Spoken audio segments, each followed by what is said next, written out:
Salut à tous, alors c'est Frédéric de la Vie. Alors ce soir je voulais faire une petite vidéo, alors suite à la vidéo que j'avais fait sur la femme européenne et la femme africaine, sur les différences qu'il y avait de mentalité. Et je voulais là faire une petite vidéo sur l'évolution du rôle de la femme dans nos sociétés, dans la société humaine, du début de l'humanité jusqu'à maintenant. Alors je vais vraiment être très très basique sur cette vidéo, hein, vraiment en partant de la base, de la base. Alors comme je dis tout le temps, on vient d'un ancêtre qui vivait en forêt, hein, donc en forêt tropicale humide, hein, un ancêtre qui avait un biotope proche de celui des chimpanzés, hein, donc qui vivait un peu comme un chimpanzé, d'ailleurs qui avait un poids similaire au chimpanzé. J'ai expliqué dans une autre vidéo, il aurait été plus lourd. Ça lui aurait posé des problèmes pour se redresser, hein, parce qu'il aurait eu un grand intestin, donc il serait marché à quatre pattes, bon, tout le temps sur le bout des doigts, et comme pour se redresser, il faut peser entre 50 et 70 kg, disons entre 40 pour les femelles, et 70 kg pour avoir un intestin plus court, parce qu'on n'a pas besoin d'alimenter une énorme machine, donc un intestin plus court. On marche encore sur les phalanges, donc on est à moitié redressé, donc c'était le poids, donc on était en forêt, donc on a pu avoir une bipédie partielle, c'est-à-dire en se redressant des fois complètement. On marche très bien, un singe qui se redresse marche très bien, il ne peut pas courir, hein, c'est dans mes autres vidéos, j'ai expliqué ça, vous les regarderez. Donc on, on était, nos ancêtres étaient des singes, on va dire, alors des primates, hein, parce que ça peut gêner les gens de dire qu'on descend du singe, alors parce que les singes actuels ne sont pas nos ancêtres, ce sont nos cousins, hein. Nous avons un ancêtre commun avec les chimpanzés. Alors, c'est-à-dire que les chimpanzés sont notre cousin le plus proche, hein. Les bonobos viennent après, hein, contrairement à ce qu'on pense, hein, et ensuite vient le gorille, après l'orang-outan. Donc voilà à peu près voilà à peu près notre généalogie, hein, et nos liens de parenté. Donc on vient donc d'un ancêtre il y a 4-5 millions d'années, 6 millions d'années, je ne sais plus exactement. Donc arboricole. Donc le rôle de la femme, donc le rôle de la femelle dans ces milieux d'abondance, hein, parce que la forêt, c'est ce qu'on appelle le paradis originel, hein, puisque c'est une surabondance de végétaux, comme je dis, tout le temps répartis avec la canopée en haut et en bas, bon, bah, ce qu'on trouve au sol. La canopée, les arbres, hein, les frondaisons, hein, qui sont très hautes, qui pourront récupérer avant tout le monde l'énergie, donc les petits photons, hein, l'énergie lumineuse, hein, qui vient des tropiques, qui vient du soleil, hein. Donc, il n'y a pas de gros prédateurs au sol parce qu'il n'y a pas de gros herbivores au sol, puisque si vous voulez, c'est réparti entre le sol et les arbres, hein. Donc, on trouve des animaux de taille moyenne qui se répartissent au sol et en hauteur. Et en hauteur, on ne peut pas être trop gros non plus parce qu'autrement on tombe et on se tue. Donc, vous voyez un peu. Donc, pour un primate, ce n'est pas un milieu très dangereux. Les plus gros dangers, c'est les panthères. Il n'y en a pas encore des masses, hein. C'est pas comme en savane où c'est très très dangereux parce que toute la calorie est au niveau du sol. Donc, on a des gros herbivores, des ongulés, des antilopes, et puis là-dessus, on a des carnivores, des prédateurs. On a des lions. Avant, on avait des tigres dans le sable, on avait des hyènes géantes, on avait plein d'espèces de prédateurs, tous, tous, euh, tous dangereux, hein, pour des petits primates, hein, des primates de taille moyenne. Donc c'est pour ça qu'il n'y avait pas énormément de primates en forêt. En savane, c'est très dangereux. Par contre, en forêt, le paradis originel, c'est plein de fruits, plein d'arbres. Donc un paradis pour les primates qui pouvaient, nos ancêtres qui pouvaient y vivre d'une façon heureuse, sans craindre beaucoup de prédateurs. Bon, on pouvait tout le temps chuter des arbres, hein. On pouvait tout le temps s'infecter en mangeant un produit varié ou une bactérie quelconque, hein. Ça arrive toujours. On pouvait s'infecter avec une blessure. En général, il y a une bonne sélection naturelle qui fait quand même que c'est les plus résistants qui ont survécu, qui ont un bon système immunitaire. Mais quand même, en général, c'est quand même ce qu'on appelle la forêt, c'est le paradis originel, hein. Donc c'est ça. Donc, dans ce milieu-là, les femelles, les femmes, on va les appeler des femmes, même si ce n'était pas encore des hommes, c'était nos ancêtres, donc leurs femmes, les femmes, en général, vaquent à leurs occupations, nourrissent les petits, hein. Elles nourrissent les petits, elles vont chercher elles-mêmes leur nourriture, s'alimentent elles-mêmes, et les mâles, hein, les mâles particulièrement les mâles de nos ancêtres qui avaient une vie proche des chimpanzés, donc il y a des groupes comme ça, des groupes de singes qui surveillent un petit territoire avec un groupe de femelles quelques mâles, hein, un groupe de mâles, ils sont tous plus ou moins apparentés génétiquement. Les femelles s'occupent entre elles bah, de l'éducation des petits. En général, il y a la maman qui s'occupe du petit, puis il y a les sœurs, les cousines, les mamans qui s'occupent entre elles des petits. C'est ce qu'on voit dans les sociétés de singes, hein, des singes, surtout des chimpanzés de forêt, hein, des singes de forêt qui ont une vie particulière. Hein. Et puis les mâles autour, ben les mâles ils gardent le territoire contre souvent les autres mâles, hein, pour empêcher justement d'avoir d'autres mâles qui viendraient prendre leurs femelles. Donc ils gardent ce territoire, ils s'affrontent des fois entre mâles, et puis après ils copulent une femelle ou une autre, avec une sexualité très particulière, comme j'ai dit, un oestrus marqué chez les femelles, c'est-à-dire que les femelles montrent quand elles sont en période d'ovulation, on ne baise qu'utile en forêt, hein, à la base, hein, et les mâles, quand les femelles ont le cul rouge, ben, ils viennent, et puis le mâle dominant, le mâle du groupe, euh, se reproduit avec la femelle, et puis par derrière, les autres essayent de venir pour balancer la purée, et puis c'est pour ça que chez les chimpanzés, il y a un concours, il y a une sélection des plus grosses couilles, hein, c'est-à-dire que les chimpanzés n'ont pas des bites énormes, mais ils ont des grosses couilles, une grosse couille qui prouve une lutte intraspécifique pour la reproduction, dans la reproduction pour celui qui va balancer plus la purée. C'est-à-dire celui qui aura le plus de sperme aura le plus de chances de féconder la femelle, parce que cette femelle euh, va essayer d'attirer le maximum de mâles pendant sa période d'oestrus, donc sa période d'ovulation, hein. Donc elle va attirer le maximum de mâles en poussant des cris, en faisant l'amour, en poussant des cris quand elle fait l'amour, quand elle copule, pour en attirer un maximum, ce qui ne plaît pas du tout en général au mâle, qui lui a intérêt d'être discret. Donc ça reste encore chez nous un comportement qui vient de ce comportement de forêt, c'est-à-dire que nos femelles, à nous les hommes, comme j'ai dit tout le temps, on entend souvent notre voisine hurler, ben notre voisine hurle en général, c'est un quand elle fait l'amour, hein, pas toujours, on entend rarement les mecs hurler, hein, en général c'est les femmes qui crient ah ah ah ah encore donne-moi, des trucs qu'on entend tout le temps, ben ça c'est un comportement typique de femelle pour attirer le mâle, hein. Alors c'est maintenant elles le font inconsciemment, maintenant elles ont plutôt intérêt à avoir un mec à la maison qui s'occupe d'elle, euh, plus fidèle et pas attirer un maximum de mecs, hein. Mais à l'époque, bah, pour optimiser leur période d'ovulation, optimiser parce que c'est la lutte pour la survie et avoir le plus de chances de transmettre ces gènes, ben elles avaient intérêt à avoir un maximum de mâles en même temps. Donc cette histoire, je la remets dans l'histoire pour les gens qui n'ont pas écouté toutes mes vidéos. Donc voilà, donc c'est pour ça qu'il y a une lutte sur il y a une sélection des mâles qui ont les plus grosses couilles, donc qui produisent le plus de sperme, hein, les plus gros testicules. Hein.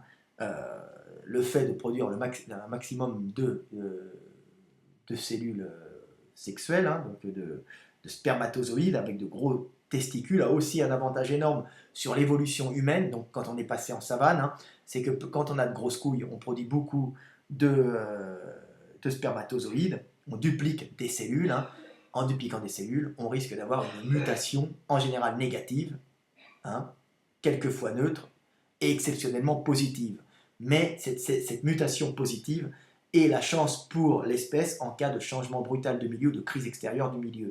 Donc c'est grâce à des grosses couilles qu'on a plus de chances de trouver la bonne mutation en cas de changement de milieu. Changement de milieu qui est arrivé quand on est passé de la forêt en savane pour des raisons encore tergiversent dessus. Est-ce que c'est parce qu'il y a eu un changement climatique? Est-ce que c'est parce qu'il y a une pression interne dans la forêt avec trop de concurrence, hein, et que certains groupes sont partis en savane? Il y a plusieurs explications. En tout cas, la bipédie s'est prolongée ou a débuté d'une façon constante en savane. Hein. C'est là où elle avait son utilité totale.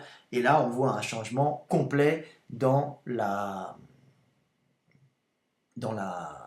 comportement de nos femmes. Et c'est en savane où on se retrouve avec un changement totalement différent dans le rôle de la femme et avec une apparition dans leur comment ça s'appelle, le partage des tâches en savane. C'est-à-dire qu'il y a eu le commencement du partage des tâches. Les hommes faisaient ci, les femmes faisaient ça, et on se complétait, alors qu'en forêt, chacun va à ses occupations. Je dis tout le temps, la femme s'occupe de s'alimenter elle-même, d'alimenter son petit, et le mâle ne fait que garder un territoire contre d'éventuels concurrents et de baisouiller sa femelle en évitant que ses potes la baisouillent, mais les potes vont la baisouiller quand même. Donc voilà un peu la différence. Et quand on passe en savane, les structures, la savane, qui est un milieu beaucoup plus dangereux, hein, parce que la savane, c'est un milieu avec énormément de prédateurs, comme je l'ai dit. Hein. Ce n'est pas la forêt qui est le paradis originel. Hein. La savane, c'est plein de prédateurs, plein de lions, plein d'hyènes, des panthères, euh, des, des canidés plus ou moins gros. Alors il y en avait qui étaient beaucoup plus gros que ce qu'il y a maintenant. Des hyènes, des grosses hyènes, même des variétés de hyènes encore plus grosses que ce qu'il y avait maintenant. Donc un milieu particulièrement hostile pour des petits singes, nos ancêtres bipèdes, petits singes bipèdes, hein, que nous étions, que nos ancêtres étaient. Hein. Et alors là, ce milieu était terrible, donc moins de calories pour nos ancêtres, donc moins d'abondance, un peu plus en forêt, si vous voulez. Les singes s'alimentent très facilement, hein, ils grimpent aux arbres, ils prennent un fruit au fond de la nature, ils prennent du feuillage, il y en a partout. En savane, c'est plein de prédateurs. En plus, problème, il y a plein de calories effectivement en savane, parce que c'est aussi au niveau équatorial, hein, mais c'est plus sec, et il y a plein de calories qui viennent du ciel, et malheureusement, ces calories ne sont pas souvent absorbables par nos ancêtres de savane, hein, qui sont passés en savane, parce que ce sont euh, des herbes, des végétaux qui sont pleins de cellulose. Et bien, les cellulose pour à la base se protéger contre les herbivores, mais eux qui ont généré des usines à fermentation pour casser cette fibre de cellulose et en tirer à l'intérieur de ça les hydrates de carbone et les protéines, hein, et tout ça, des acides aminés qui sont fondamentaux au développement des êtres vivants. Hein. Mais nous, les petits singes, les singes que nous étions, 40, 50, 60 kg bipèdes, nous n'avons pas ce système digestif euh, adaptés, comme les ruminants, hein, comme les antilopes, adaptés à casser par fermentation tous ces graminées, tous ces végétaux fibreux protégés par de la fibre de cellulose. Donc ça, nous, on ne peut pas. Hein. Donc on a un gros problème, on est obligé d'aller d'arbre en arbre pour chercher notre nourriture et de se rabattre sur la viande, car la viande, en général, ou la charogne fraîche, hein, ou de la viande qu'on fait par chasse, hein, chasse de petits animaux qu'on trouve dans des terriers. On n'allait pas chasser des grosses bêtes, on récupérait dans les terriers des petits rats, des petits animaux, ou bien des oisillons, des œufs qu'on trouvait des fois dans les arbres ou par terre. Donc c'est quand même assez gênant. De la charogne fraîche, parce que la charogne, la vieille charogne, on n'a pas d'acide, on n'a pas l'estomac assez acide pour pouvoir tuer les bactéries pathogènes qu'on trouverait dans la charogne, ce que les canidés, ce que les carnivores en général n'ont pas de problème pour bouffer de la viande avariée, hein, parce qu'ils ont déjà un estomac plus acide, hein, et comme ils ne sont pas végétariens, et en plus un intestin plus court qui ne va pas développer une quantité industrielle de bactéries pathogènes qui risquent de nous tuer, hein, en déclenchant une infection intestinale. Donc nous étions des petits singes avec ce gros problème en savane, donc obligés de rester près des arbres pour s'abriter des gros prédateurs, hein, et de partir d'un arbre à l'autre, hein, d'un bosquet d'arbres à l'autre, chercher de la nourriture, et sur le chemin, hein, chercher des fruits, chercher des feuilles, et bien sur le chemin, on se rabat sur la viande, on se rabat sur la charogne fraîche, hein, et on retourne après à l'arbre dormir où sont les femelles. Et là, on s'aperçoit que les femelles, elles, ont un énorme problème. Ce problème, hein, le rôle de la femelle a complètement changé quand on est passé en savane. Hein, donc partage des tâches. La femelle est obligée de rester près de l'arbre pour une raison très très très euh, importante, fondamentale, c'est qu'elles sont bipèdes. Elles ne peuvent plus courir avec leurs petits sur le dos facilement, c'est-à-dire une accélération rapide comme une femelle chimpanzé, c'est très facile, et on se réfugie à l'arbre. Quand on est bipède, on n'est plus adapté on peut marcher très bien, on est économique, mais on ne peut plus courir très très vite. Hein. Donc après, il y a une sélection sur la course, hein, avec l'os iliaque qui s'est déporté vers l'arrière. L'os iliaque, c'est celui-là avec le sacrum, hein, chez l'homme. Hein, on voit très vite une déportation du sacrum vers l'arrière avec l'os iliaque pour ancrer un puissant fessier qui nous permet de courir vite, hein, pas forcément longtemps, de piquer un sprint juste à l'arbre pour se réfugier, pour éviter les prédateurs. Hein.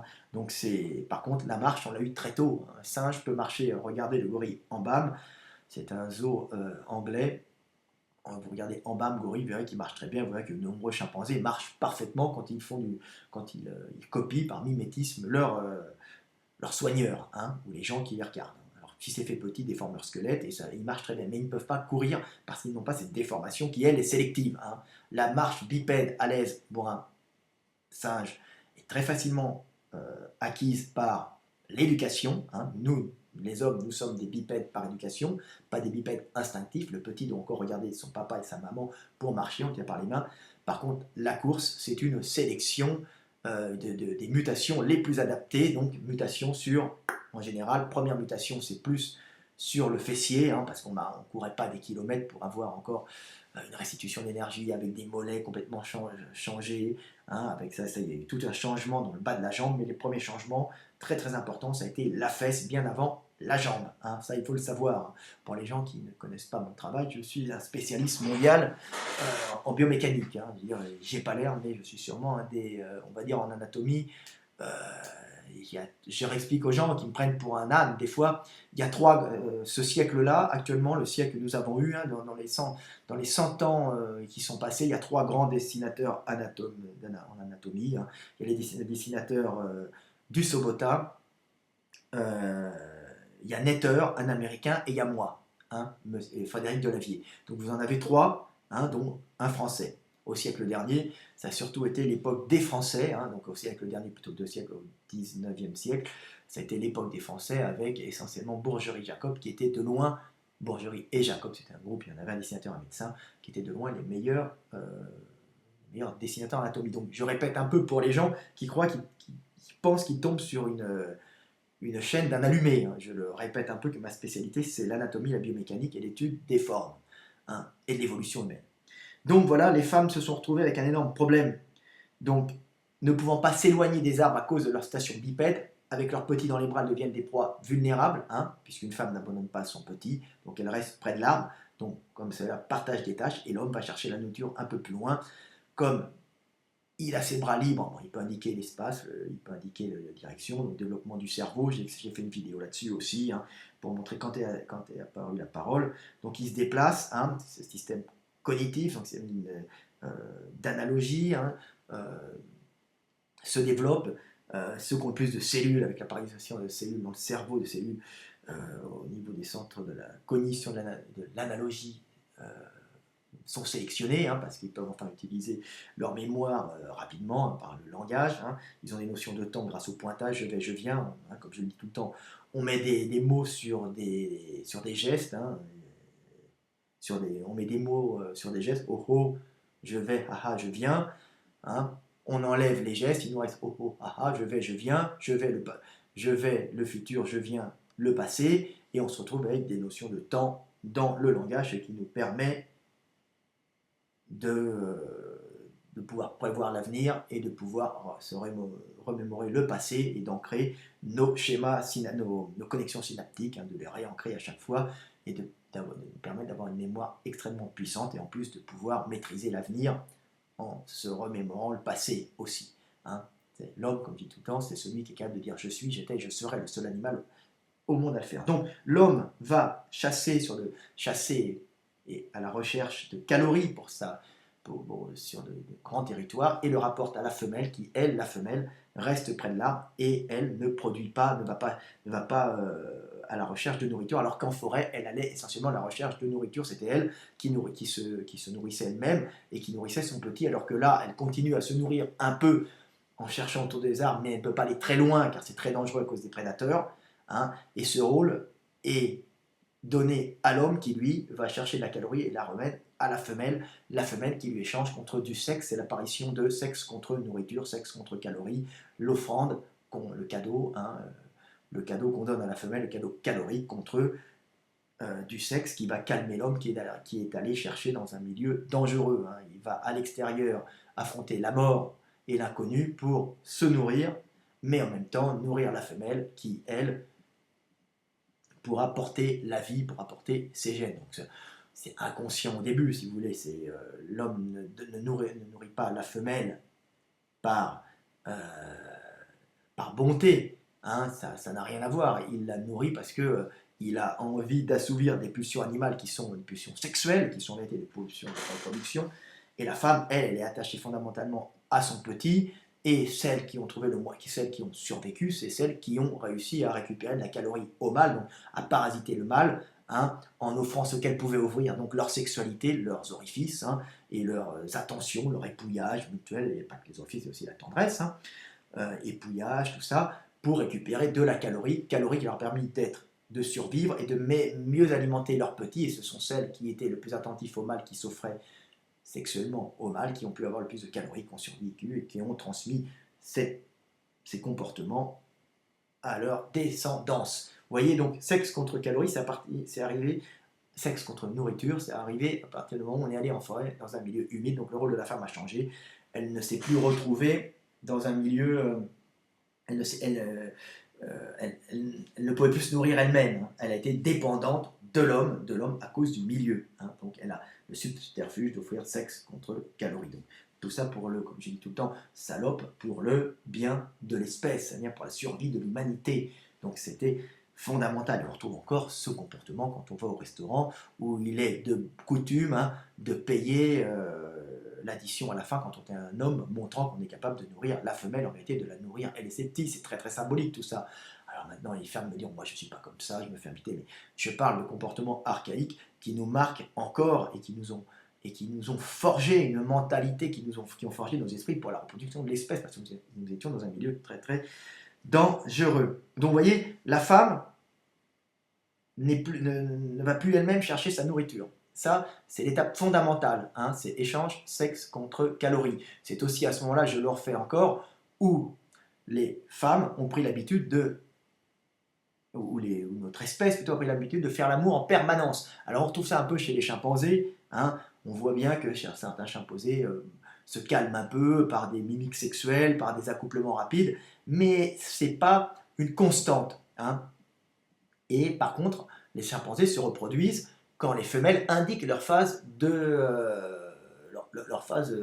d'ovulation. Donc quand elles sont en oestrus, ça veut dire pour une espèce indiquer sa phase d'ovulation par des phéromones, donc des substances chimiques qui peuvent induire un comportement chez l'homme, ou aussi par des comportements physiques, on marche un peu le cul en arrière, et aussi des comportements, des gonflements morphologiques, comme le gonflement de la zone périanale, hein, qu'on voit, qui est tout rouge chez le chimpanzé, qui gonfle, les callosités anales, ça devient extrêmement gros, ce côté rouge, hein, rouge gonflé, ce rouge gonflé des chairs, qui attire encore les hommes, hein, les hommes qui sont aussi attirés par ce côté rouge des muqueuses. C'est pour ça qu'on voit de nombreux sites porno avec des gros plans de chattes et de chattes ouvertes, hein, de cul ouvert, tous les organes féminins ouverts, parce qu'on a encore cette attirance pour les muqueuses toutes rouges et toutes gonflées, hein, qui sont encore quelque chose d'ancré en nous. Hein. Ça paraît très con, mais c'est encore le fait que les hommes sont très visuels et sont attirés par ça. Ça vient que pendant des millions d'années, on a été attirés par des femmes avec le cul rouge.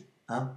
Et maintenant, moins. Hein. Donc les femmes, par contre, les nouvelles femmes qui ont vécu en savane, ont perdu ces périodes d'oestrus, ont perdu ces périodes où elles pouvaient montrer où elles montraient. C'est pas elle qui le montrait, ça revenait cycliquement, mais il y a une sélection justement sur les femelles, sur le groupe de femelles qui ne montraient pas ce système, qui ne montrait pas cette période d'ovulation, ce qui laissait le mâle dans le doute, dans le doute sur la période d'ovulation. Le mâle n'était plus attiré par un moment précis du mois, hein, pour se reproduire, pour baiser, il était dans le doute, il était attiré en permanence, hein, ce qui l'obligeait à donner de la nourriture en permanence à la femelle qui, elle, n'avait plus cette période d'oestrus, donc il ne montrait plus son ovulation. Donc, on était tout le temps dans le doute en période d'ovulation, donc il fallait baiser tous les jours, donc aller chercher la nourriture, la rapporter à la femelle, échanger cette nourriture contre du sexe, pour être sûr d'avoir un petit qui allait naître. Hein. Donc, cette sexualité typiquement humaine où on fait l'amour en permanence, sans savoir exactement les périodes d'ovulation, alors ils n'allaient pas calculer leurs règles, calculer le jour comme on fait maintenant. Hein. C'était beaucoup plus primaire avant, on se doutait un peu, mais quand on était des ancêtres encore très primitifs, hein, des australopithèques, ça ne se passait pas comme ça. Hein. Donc on baisait souvent, on rapportait à la femelle et on mangeait. Et on rapportait à la femelle qui mangeait, hein, et qui s'offrait en général. Alors on ne baisait pas en permanence, mais l'homme est quand même le primate qui a une sexualité permanente. permanente pour sauver la femelle, parce que c'est un système que les femelles ont mis au point, par la sélection naturelle, c'est pas elles qui l'ont mis au point, mais ont survécu les femelles, les groupes de femelles qui ne montraient pas leur période d'oestrus, que leur ovulation, ce qui mettait le mâle dans le doute, hein, le mâle étant ce subterfuge, obligeait le mâle à nourrir en permanence euh, pour pouvoir la baiser, si vous voulez, et pour avoir un petit. Hein. Mais tout ça, c'est inconscient, c'est pas calculé. Hein. Mais c'est cette sexualité qui a pris le dessus. Donc, en échange, sexe contre nourriture, avec une sexualité très particulière, humaine, permanente, hein, pour sauver la femelle. Donc, comme on dit, sexe contre nourriture, salope, pour le bien de l'humanité, pour la survie de l'espèce. Hein. Donc, c'est pour ça, je suis très matérialiste, j'échange ce que je peux donner. Hein. Comme on dit, la plus belle des femmes ne peut donner que ce qu'elle a, sa beauté. Donc voilà, c'est un peu primitif, hein, mais ça reste encore chez nous. Donc vous voyez, la femelle se fait nourrir et on se retrouve avec ce système-là. Donc la jungle, la savane, c'est très dangereux, on ne s'éloigne pas des arbres, hein, on ne quitte pas les arbres. Arrive la transition, on devient des chasseurs-cueilleurs. Donc là, pareil, la répartition des tâches reste là. Hein. Donc on est chasseurs-cueilleurs, on est en petits groupes. Hein. Chasseurs-cueilleurs, ça demande quand même de vastes espaces, hein, sur lesquels on va chasser. Comme on était dans les arbres, on ne pouvait plus redescendre. Comme on était dans les arbres, on pouvait bouger les bras. Donc on a transformé, notre épaule s'est un peu transformée. On est devenu, hein, je l'ai expliqué dans une vidéo, des chasseurs par jet. Au début, on se protégeait contre les prédateurs en lançant très mal des cailloux. À partir du moment où on est descendu totalement des arbres, hein, on a perdu cette faculté d'avoir les doigts en crochet, donc à ce moment-là, et d'avoir l'épaule orientée vers le haut, comme les australopithèques avaient vraisemblablement. Ils continuaient à grimper aux arbres, bien qu'en étant de bons marcheurs, hein, mais ils ne pouvaient pas bien lancer, sauf à plusieurs. Ils pouvaient à peu près faire un effet sur un prédateur, faire peur au prédateur, mais à partir du moment où ils ont été mieux organisés par cette vie en savane, qui demande en général une hiérarchie beaucoup plus importante que la vie en forêt, comme c'est très dangereux. On ne peut pas se disperser en allant à droite et à gauche, en groupe disséminé. Il faut rester en groupe uni, avec tous les mâles ensemble, les femelles près de l'arbre, sous l'autorité d'un chef en général. Donc les structures se hiérarchisent énormément quand on passe en savane pour la survie de l'espèce, hein, parce que s'il y en a 3 qui partent là-bas, 5 qui partent là et 2 là-bas, bah vous devenez des proies potentielles terribles, des proies potentielles pour les prédateurs qui sont là. Hein. Donc, par contre, quand on est groupé et qu'on peut tous jeter un caillou, même mâle, on devient dangereux. On peut se dispatcher les tâches à chacun. Toi tu regardes derrière, toi tu regardes devant. Et ça, sous l'autorité d'un chef, un chef qui règne par la peur qu'il génère sur les autres, en général la cruauté. Hein. Donc, un chef cruel qui peut taper les autres, qui génère ça, qui impose le respect par la force, par la cruauté, mais aussi par l'intelligence. Si le chef est con, il va vite être dégagé, parce qu'il en va emporter tout le monde à la mort. Donc, en général, si on sélectionne un chef idiot, tout le monde y passe. Hein. Donc il faut un chef cruel et intelligent. En général, c'est ça l'humanité, au départ.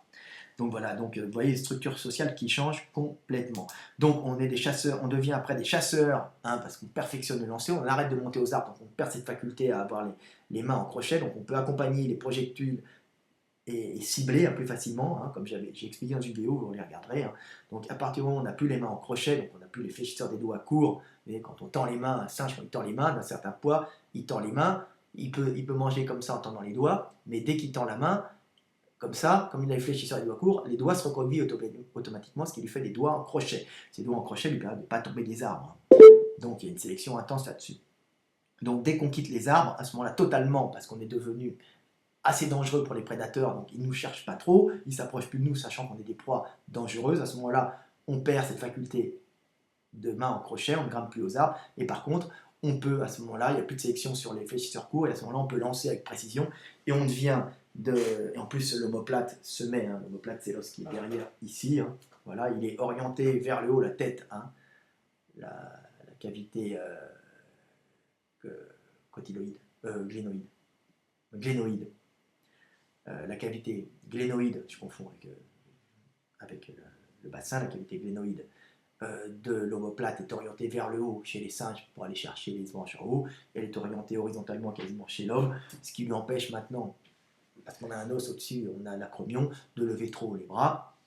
Donc par contre, on peut jeter latéralement, donc très bonne arme de jet, accumulation d'énergie élastique dans le grand pectoral et dans les muscles de l'épaule, hein, rotation de la taille, accumulation par la marche d'énergie aussi dans la taille. Donc on est devenu des chasseurs puissants qui cumulaient la force positive, la force de contraction et la force, l'énergie cinétique, emmagasinée comme dans une catapulte, emmagasinée dans les fibres élastiques de tout le corps, des abdos, de l'épaule. Hein, donc, ce qui nous permettait d'envoyer très puissamment des projectiles. On n'est pas très musclé, on est économique, mais par contre, on peut envoyer très puissamment des projectiles qui peuvent blesser gravement, ou même tuer des petits animaux. Et à plusieurs, on devient des chasseurs terrifiants. Au début, au caillou, hein, après en tapant aussi. Mais d'abord au caillou. On était des chasseurs à jet avec des armes de pointe, hein, des armes de jet avec des pointes, hein, beaucoup plus tard. Hein, c'est venu après. Donc ça nous rend très dangereux. Et on devient carnivore, un peu plus carnivore grâce à ça. Hein. Notre cerveau grossit encore plus. Alors j'ai dit qu'il avait grossi avec l'apparition de la compression du langage, de la compression des données en mots, hein, ce qui permet d'accéder beaucoup plus rapidement, de mémoriser beaucoup plus facilement sous forme de mots au lieu de mémoriser avec tous les sens. Hein. Donc j'ai mis une vidéo, vous la regarderez encore. Donc on devient de très bons chasseurs. Pareil, la femme reste encore près de l'arbre ou près de la case parce qu'il y a encore des prédateurs. Hein. On reste là, et en Afrique, alors ça se développe l'Afrique, hein, alors là ça devient beaucoup plus proche de nous, c'est au paléolithique, hein, donc avant le néolithique, hein, le néolithique ça a commencé à 10 000, donc c'est avant 10 000 ans, il y a 100 000 ans, 60 000 ans, à l'époque des Homo erectus, après les premiers sapiens, tout ça Néandertal, alors tout ça en Afrique, on est chasseurs-cueilleurs, pareil, répartition des tâches, la femme va cueillir autour de la maison, hein, et puis l'homme va chasser, va ramener le surplus de nourriture, et en plus on a quand même relativement sécurisé notre milieu en évinçant par notre gros cerveau capable de calculer ce qu'on allait faire, et en plus nos armes de jet, hein. On commence à être bionique, hein, c'est-à-dire qu'on commence à extérioriser nos armes, c'est-à-dire qu'on n'a pas besoin de crocs ni de griffes, on a des armes qui pointent, hein. En plus, on cuit l'alimentation, donc on n'a même plus besoin de gros intestins, on réduit la taille de l'intestin, ce qui nous permet de moins consommer d'énergie euh, quand on digère, hein, puisqu'on arrive à cuire les aliments, et puis on arrive à bouffer beaucoup plus d'aliments, hein, même ceux qui sont fibreux, hein, et même ceux qui sont pourris, hein, grâce à la cuisson, donc on a accès à beaucoup plus de calories sur un territoire donné. En plus, on est dangereux, donc on se répand, on devient extrêmement productif. On arrive même dans les contrées nordiques, hein, on en passe l'Europe, on monte en tant que sapiens, même avant en tant que Néandertal, hein, ce sont nos ancêtres aussi, surtout pour les Européens, pas pour les Africains en partie. Et là, pareil, il y a encore répartition des tâches. Hein. Les femmes, particulièrement en Europe, restent près de la caverne, ne s'éloignent pas trop, et c'est l'homme qui va chercher la nourriture à l'extérieur. Pour quelle raison? Parce que comme dans le nord, le climat est très très très très très froid, hein, on est monté, alors ça a été, il y a eu des réchauffements, mais il y a aussi des périodes glaciaires. On est à la base un animal tropical, donc on est obligé de se protéger avec là-bas des fourrures, des fourrures, de la paille qu'on met aux jambes pour pas rêver, mais les hommes du paléolithique n'étaient pas tout nus avec juste un pagne, hein. Ils se couvraient complètement quand il faisait froid, pour pas rêver. Hein. Il y avait quand même toute une industrie de la couture, une industrie du tressage, hein, des végétaux, alors il n'y avait pas de tissu, hein, qui était beaucoup plus performante qu'on pourrait penser. Hein. Si on arrive et on voit ces gens-là, il faut être sûr qu'ils avaient des chapeaux en paille d'une certaine forme, en paille qu'ils trouvaient, de la fourrure cousue avec des tendons, des bottes en paille, des choses qu'on ne peut même pas imaginer. C'est-à-dire qu'ils étaient quand même couverts dans ces pays froids, hein, même au paléolithique. Hein. Donc, vous savez, Lascaux, tout ça, c'était pas tout nu avec un pagne, il ne faut pas rêver. Hein, si on arrivait là-bas, on serait bien surpris de les voir en pantalon, hein, une espèce de gros pantalon de fourrure, très primitif, ok, mais avec de la paille dans les pieds, avec plein de techniques qui ont disparu parce que ce sont des produits végétaux animaux qui ne laissent aucune trace dans le temps. On se retrouve qu'avec des cailloux taillés. Hein. Mais dans ces conditions très froides, hein, l'homme partait encore à l'extérieur chasser, ramener la nourriture, la femme cherchait les baies autour de la maison, mais elle ne s'éloignait pas principalement pour les prédateurs, mais à cause de la rudesse du climat, qui l'empêchait avec ses petits, quand elle doit nourrir, allaiter petit, éduquer petit, on ne peut pas partir sur des endroits dans des endroits froids avec avec le petit dans les bras, même si on le met dans un sac de peau derrière, c'est pas évident. Donc on reste près de la caverne, près du feu, dans les endroits chauds, hein, quand on a maîtrisé le feu, et c'est pour ça que les femmes européennes sont cantonnées au foyer, à la maison. Alors, très important à dire, pendant très longtemps, la femme européenne a été cantonnée à la maison à cause du climat, elle ne peut pas sortir. Et là, on voit une grosse différence qui va arriver avec les Africaines, et là, c'était le sujet de la vidéo, qui est important, ça personne ne vous le dit, c'est des choses qui sont d'une grande finesse dans l'explication. Les Africaines, à la différence des Européennes, ne sont pas confrontées à ce climat froid, donc peuvent, quand le terrain est sécurisé, c'est-à-dire quand on a évacué tous les grands fauves dangereux, elles peuvent aller chercher de la bouffe à droite à gauche. Et quand on passe à l'époque néolithique, et là où il y a eu le grand changement, néolithique ça veut dire les premières cultures, c'est-à-dire pour l'élevage, la culture, on n'utilise pas la nature comme ça, on ne va pas piocher dans la nature à droite à gauche, on commence à gérer la nature, avec l'arrivée des pots en terre, on prend les graines, on les conserve, on les replante, on plante, on sème, on plante, on sème, on plante, on sème, on commence à faire un peu de gestion. Et en Afrique, et à ce moment-là, quand le territoire est sécurisé, les femmes peuvent travailler à l'extérieur et commencer à s'investir dans la production, dans la production de graines, dans la production de végétaux, de fruits qu'elles vont aller chercher. Elles continuent à être cueilleuses, mais elles sont aussi planteuses et elles commencent à avoir une fonction de gestion et une fonction de production pour créer la nourriture. Donc l'agriculture est une tâche qui est en partie donnée, en partie prise par les femmes, alors qu'en Europe, absolument pas, beaucoup moins. La femme aide son mari, quand il y a le néolithique, elle va aider son mari, mais ce n'est pas sa fonction première à cause du climat, alors que là, l'Africaine peut, le petit bébé dans le dos, sans risque qu'il ait froid, le climat chaud, on est habitué, ils sont programmés avec leur peau noire, la transpiration abondante, pas de problème, mais la femme africaine se retrouve avec ce système de production-gestion de la nourriture en étant cueilleuses. Elles ont même des petits animaux qu'elles vont garder, des poules, pas des poules, mais c'était des pintades, je crois, à l'époque. Après, c'est des poules, c'est arrivé d'Asie, je crois. Mais elles vont garder des petites chèvres, je ne sais pas s'il y en avait à l'époque, des petits mammifères, elles vont avoir leurs petits mammifères en enclos, et elles vont travailler à l'extérieur avec bébé dans le dos, ou bébé dans des feuilles tressées, et à ce moment-là, il n'y a pas de problème à cause du climat. La femme africaine est aussi productrice. Et c'est la grande différence avec la femme européenne, c'est que la femme africaine a une fonction, à partir du néolithique, complètement différente de la femme européenne, qui elle est encore obligée de se protéger du froid pour protéger bébé. Donc la femme européenne, elle reste près de la maison. Alors on devient en Europe aussi des agriculteurs, des éleveurs, mais on est obligé de se protéger du froid, donc on commence à construire des bâtisses importantes, d'abord en bois, après en pierre. On commence à construire des choses pour se protéger des éléments qui sont très durs l'hiver. On anticipe. On commence à faire de la gestion plus élaborée qu'en Afrique parce qu'on a une longue période de temps où il y a mort de la nature, donc on doit gérer sur pas mal de temps. On commence à abandonner un peu plus la nourriture carnée pour se rabattre sur la nourriture végétale, pour se remettre en nourriture végétale, ce qui était notre nourriture quasiment primaire au départ, basique au départ quand on était en forêt, bien qu'on était encore carnivore, on est un peu carnivore, mais on est devenu beaucoup plus carnivore quand on est passé en savane, par obligation. Donc, l'européenne, elle, continue à rester près de la maison, continue à aider un peu au niveau de l'agriculture, mais beaucoup moins que la femme africaine qui, elle, s'occupe quasiment de toute la production, de la nourriture, de l'agriculture.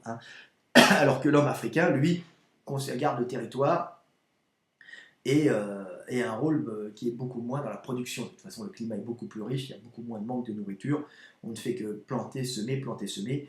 Alors qu'en Europe, on plante, on conserve, on plante, on sème, on récolte. En Afrique, en Europe, on sème, on récolte, on conserve, on ressème beaucoup plus tard et on récolte, alors qu'en Afrique, on sème, on récolte, on sème, on récolte, on sème, on récolte, et il n'y a pas une gestion d'un stock pour passer la saison morte. Donc vous voyez, c'est complètement différent. L'Afrique, c'est beaucoup plus riche, donc il y a beaucoup moins de problèmes pour cette agriculture, alors qu'en Europe, il y a énormément de problèmes. Donc en Europe, ce sont les hommes qui s'occupent de l'agriculture principalement et de l'élevage, et les femmes restent à la maison pour éduquer les petits, alors qu'en Afrique, ce sont les femmes qui sont dans la vie productrice et dans la vie économique, et c'est elles qui font la gestion, qui font la production de la nourriture végétale pour toute la tribu. Donc elles sont quasiment au niveau des hommes en Europe, mais sans avoir la défense du territoire. Vous voyez, une attitude qui pourrait paraître pour les Européens plus masculine de la femme africaine. Et d'ailleurs, la femme africaine, en général, sur les tests de QI, se rapproche des hommes. Alors, des hommes, en général, c'est Kimura qui avait fait ces tests-là, des afrodescendants d'Afrique de l'Ouest, beaucoup d'afrodescendants africains, alors que les femmes, les femmes européennes, elles, ont des tests de QI. Alors, on va dire, c'est surtout la perception spatiale, qui nous permettait, nous les hommes, d'aller à l'extérieur. Donc comme les femmes européennes n'allaient pas souvent à l'extérieur, n'allaient pas dans les grands espaces, elles n'ont pas cette représentation spatiale. Donc vous voyez, les femmes ne savent pas lire les cartes. Alors oui, les femmes ne savent pas lire les cartes, mais les africaines peut-être mieux que les blanches. Pour quelle raison? Parce que l'africaine, à partir du néolithique, de l'agriculture, s'est retrouvée dans la production et à l'extérieur, avec petit sur le dos, parce qu'elle pouvait travailler sans risque pour le petit, sans risque de refroidissement, dans un milieu qui n'est pas si austère que le milieu européen, qui lui est un milieu très dur, où la femme doit rester à la maison près du feu l'hiver et pas sortir même en intersaison, parce que le petit peut attraper une pneumonie et mourir. En réalité, c'est de la sélection naturelle, c'est-à-dire que celle qui sortait avec le petit sur le dos, le petit attrapait un coup de froid, une pneumonie, si vous voulez, c'est à peu près ça, et il ne résistait pas. Donc celle qui avait l'habitude de rester à la maison, d'attendre que son mari la nourrisse, et elle s'occupait du petit, du foyer, d'arranger à côté, et de planter un peu, de récolter quelques trucs autour, avait plus de chances de survie. Donc vous voyez, deux mentalités différentes entre la femme africaine et la femme européenne, qui viennent essentiellement du climat. Une espèce de virilité chez la femme africaine, on va dire une virilité, en contrepartie, on va dire une espèce de féminité chez l'homme africain. C'est pas de la féminité, c'est l'homme africain pourrait très bien penser que l'homme européen est féminin parce qu'il s'occupe des tâches des femmes qui sont la production. Alors que l'homme africain, c'est défense du territoire, mais c'est pas à la base, pas production, ce qui est fait par la femme. Alors c'est pas partout, l'Afrique c'est grand, mais c'est dans toutes ces zones équatoriales, humides et début sahéliennes. Après sahélienne, ça devient d'autres milieux très très durs, on se retrouve avec d'autres mentalités, mais en général en Afrique quand même, on peut travailler à l'extérieur avec bébé dans le dos. On voit tout le temps les Africaines avec le bébé dans le dos qui travaillent. Et par contre, travailler en Europe au champ avec bébé dans le dos, c'est très dur à cause du climat. On a intérêt de rester à la maison. D'ailleurs, même la forme des seins est complètement différente en Afrique, en Europe. Alors on dit qu'elles font beaucoup de bébés. Non, parce qu'en Afrique, elles peuvent bosser avec le sein qui est là et nourrir bébé. Le sein pend, elles ont le bébé dans le bras, elles sont là, elles ont des seins qui un peu en pique-vache vers le bas, et l'européenne, en général, ne sort que son sein, que pour nourrir bébé, et elle nourrit bébé assis en général, alors que la femme africaine, elle peut le porter, le nourrir, se déplacer, vaquer à ses occupations à cause du climat qui n'est pas froid. Sortez avec un bout de sein à l'air à moins 10 degrés, vous n'allez pas nourrir votre bébé, vous le nourrissez à la maison, assis, en tailleur, près du feu, ou dans la caverne, ou sur un sofa, maintenant, près d'un chauffage central. Donc, vous voyez, ça change complètement la mentalité, c'est le climat qui change. Le climat a changé beaucoup la mentalité des femmes.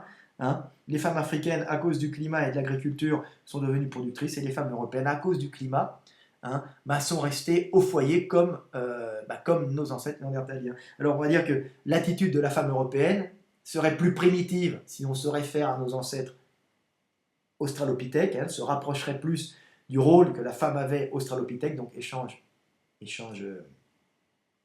sexe contre calories. Alors ça va faire bondir les femmes, mais c'est pas du tout, c'est pas méchant quand je dis ça, mais c'est à cause du climat, c'est tout le temps des adaptations climatiques et géographiques.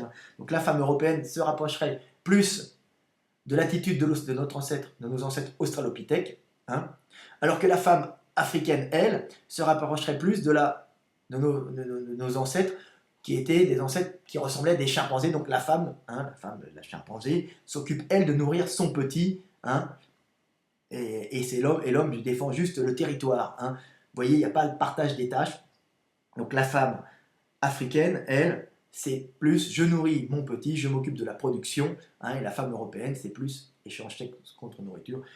Et ça a eu un changement. Donc il y a eu un espèce de retour dans le comportement, euh, on va dire, on va dire que l'européenne n'a pas réellement changé depuis Australopithèque, alors que l'africaine était sexe contre nourriture quand il y a eu le passage en forêt, pour redevenir productrice, parce que le terrain a été, si vous voulez, viabilisé avec tous les prédateurs dégagés par la présence des hommes et par la présence de chasseurs redoutables quand même.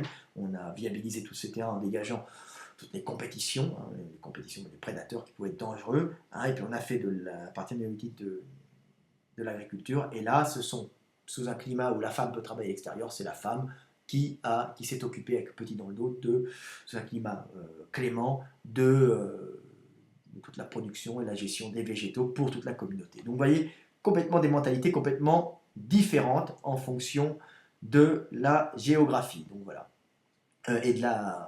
et du climat.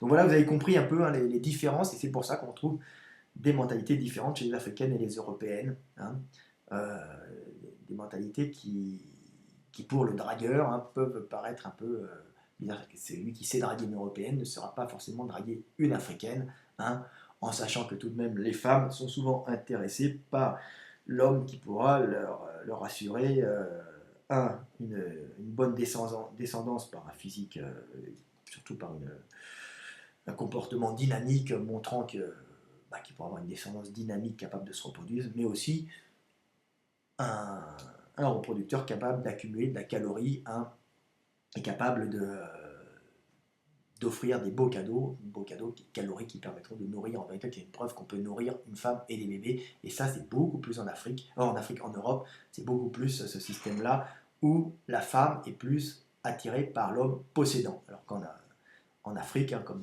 j'ai dit, souvent c'est un noyau tribal, hein, où le terrain appartient à la tribu, ce sont des entités organiques, hein, ce sont les plus vieux peuples du monde, hein, les tribus africaines, il faut penser à ça, hein. Ce sont des peuples qui ont plusieurs dizaines de milliers d'années, contrairement à ce qu'on pense, hein, c'est pas les juifs qui sont le plus vieux peuple du monde, les plus vieux peuples, bah, ce sont les Peuls, les Bantous, ce sont tous ces gens-là qui, bien que leur structure puisse paraître primitive pour les Européens, ne le sont pas, hein. Ce sont des structures extrêmement stables qui ont perduré sur des dizaines, voire des centaines de milliers d'années, hein.